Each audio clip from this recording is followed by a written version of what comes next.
doctors in all branches of medicine, doctors in all parts of the country were asked, "What cigarette do you smoke, doctor?" Once again, the brand named most was Camel. Yes, according to this repeated nationwide survey, more doctors smoke Camels than any other cigarette. Hampir 2/3 atau 71% penyebab kematian dunia merupakan akibat dari non-communicable disease atau penyakit tidak menular seperti stroke, diabetes, dan penyakit pernapasan. Penyebab utamanya adalah gaya hidup kurang sehat seperti merokok, mengonsumsi alkohol, serta konsumsi akan makanan instan. Dan video ini akan mengungkap kebenaran tentang food giant atau raksasa produksi makanan instan, serta merupakan penyempurnaan dari video kemarin tentang gimana obesitas dan stunting menjadi epidemi.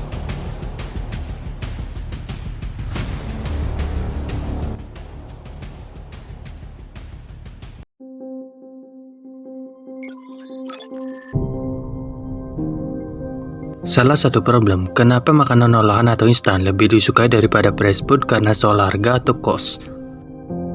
Di Amerika, rata-rata harga fresh food atau makanan alami jauh lebih mahal daripada makanan instan. Kenapa harga fresh food lebih mahal? Sejak proses pemanenan, petani harus merogoh kocek lebih tinggi untuk jasa pemetik buah. Pemetik buah di Australia aja digaji $20 Australia per jam.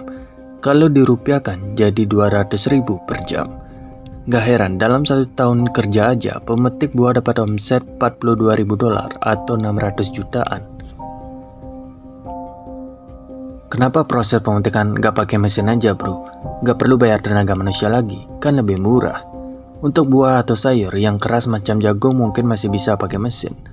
Tapi kalau buah stroberi, anggur, atau buah yang lembek lainnya harus pakai tangan manusia agar buahnya nggak rusak. Faktor selanjutnya, fresh food ini terlalu bergantung pada musim, sehingga stok fresh food di market pun nggak stabil. Ketika stok fresh food kurang bisa memenuhi demand publik, pastinya bakal membuat pembeli berpaling ke makanan instan. Untuk mengisi kekosongan pada stok fresh food di market, tentunya dengan cara impor. Tapi impor buah nggak segampang impor barang konvensional. Buah itu gampang busuk, walau udah dikemas pakai alat pendingin. Ya tetap aja mengurangi kesegaran pada buah. Apalagi dikirim melalui jalur laut, yang memakan waktu mungkin berminggu-minggu. Kalaupun pakai jalur udara, macam pesawat kargo, memang lebih cepat, tapi juga lebih mahal. Beda dengan makanan instan, yang ada pengawetnya, mau dikirim berhari-hari pun bisa-bisa aja. Selain itu, ketika sudah di supermarket, buah-buah segar ini haruslah ditaruh segera ke rak pendingin agar buahnya nggak gampang layu. Dan biaya listrik untuk pendingin ini lumayan tinggi, dan itu dibebankan ke pemilik ruko atau market. Beda dengan makanan instan yang bisa langsung ditaruh rapi tanpa rak pendingin. Sehingga makanan instan relatif lebih murah karena nggak ada kos atau biaya tambahan seperti beban listrik dari rak pendingin. Selain alasan harga yang lebih mahal, dari segi rasa pun healthy food atau fresh food kurang menarik. We thought we had to industrialize everything, including how to grow vegetables, farm tomatoes, or grow and raise cattle. And all of a sudden we found out there's no taste. You taste it, everything tastes like nothing. Orang-orang hanya mau spending uang mereka untuk yang enak di lidah aja. Masalahnya adalah makanan instan memiliki elemen atau kandungan yang agak penting, macam gula. Gula itu sifatnya adiktif atau bikin kecanduan, dan gua udah bahas video ini sebelumnya. Efek kecanduan pada makanan manis menyebabkan kita makan lagi dan ingin beli lagi. Dan ujung-ujungnya yang profit juga mereka, raksasa perusahaan produksi makanan instan.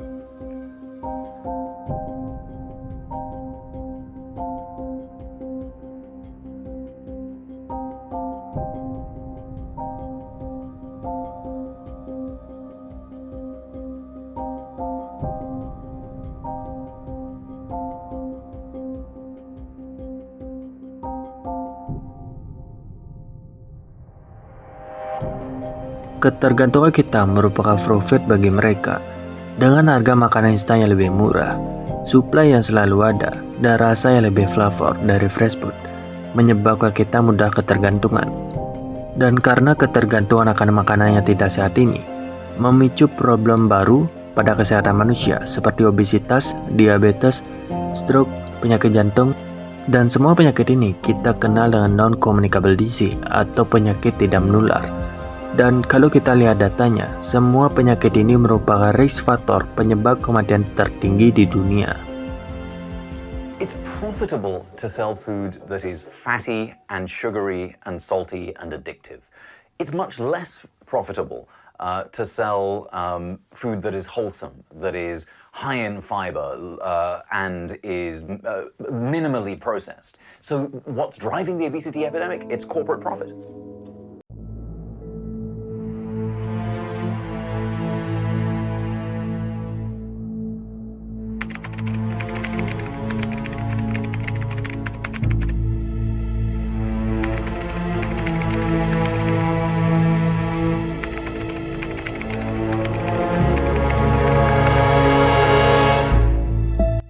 Dengan menggunakan sumber daya keuangan mereka yang besar, perusahaan berusaha untuk memberikan pengaruh pada setiap langkah proses ilmiah dan pembuatan kebijakan. Untuk membuat kebijakan dan apapun itu, memerlukan pertimbangan berdasarkan sains. Masalahnya adalah sains dan media sudah dikontrol oleh korporasi hanya untuk menguntungkan diri mereka sendiri. Korporasi telah mengontrol penyebaran informasi ilmiah dengan menghentikan penelitian yang membuat citra mereka menjadi buruk, yang mengancam investasi mereka. Para korporasi cenderung bermain dengan agresif dengan cara mengintimidasi atau memaksa ilmuwan, memanipulasi desain studi dan protokol penelitian, dan juga mempengaruhi media. Hal ini dilakukan agar membangun citra positif untuk produk mereka dan untuk mempengaruhi kebijakan publik. Skandal yang paling populer adalah di tahun 1994 di Amerika. Di sebuah sidang ketika 7 CEO rokok terbesar dicecar mengenai pertanyaan, apakah perusahaan mereka memanipulasi kandungan nikotin untuk membuat perokok kecanduan. Ketujuh CEO ini kompak bersumpah bahwa nikotin tidaklah menyebabkan kecanduan. I don't believe that nicotine or our products are addictive. I believe nicotine is not addictive. I believe that nicotine is not addictive. I believe that nicotine is not addictive. And I too believe that nicotine is not addictive. Dr. Campbell, Korporasi secara selektif hanya mempublikasikan hasil positif produk mereka. Artinya mereka membuat laporan negatif tentang mereka lebih sulit ditemukan dan membuat laporan positif tentang mereka lebih mudah diakses. Itulah kenapa ketika mencari artikel atau jurnal mengenai apapun kayak gini, sangat sulit ditemukan.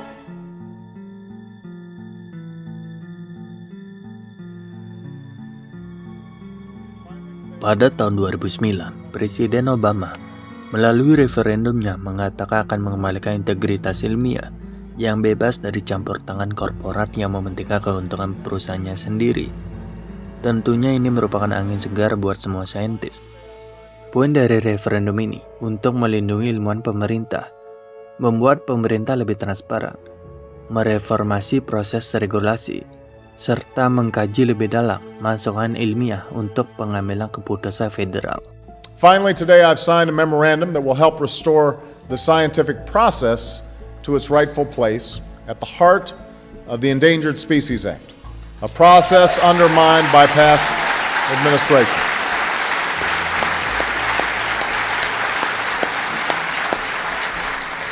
The work of scientists and experts in my administration, including right here in the Interior Department, will be respected.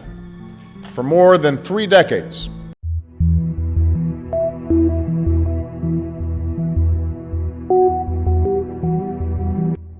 ada 5 pertimbangan ya dalam pemerintah memutuskan akhirnya tarif cukai rokok untuk tahun depan ya, yang berlaku 1 Februari sebesar 12,5% itu. Yang pertama ada 5. Yang pertama adalah tadi seperti yang disampaikan oleh Ibu Menteri, yang pertama adalah dari sisi kesehatan. Kenapa kesehatan penting? Karena pada prinsipnya cukai itu adalah instrumen fiskal yang fungsinya lah untuk pengendalian konsumsi. Langkah awal pemerintah untuk mengurangi kematian akibat NCD adalah dengan menetapkan pajak yang lebih tinggi ke semua produk penyebab NCD, yaitu rokok, alkohol, serta makanan instan. Dengan memberikan pajak yang lebih tinggi, harapannya konsumsi akan makanan atau produk yang tidak sehat akan menurun. Kenapa nggak di-ban aja bro perusahaan mereka kalau lebih efektif? Ya nggak bisa. Jika perusahaan mereka ditutup, berapa juta orang yang kehilangan nafkah dan berapa ratus ribu kios yang tutup, yang ujung-ujungnya nggak ada aktivitas ekonomi lagi. Melibatkan tenaga kerja baik yang langsung maupun tidak langsung itu besar. Kalau yang pekerja langsung di pabrik itu 158 ribu pekerja langsung.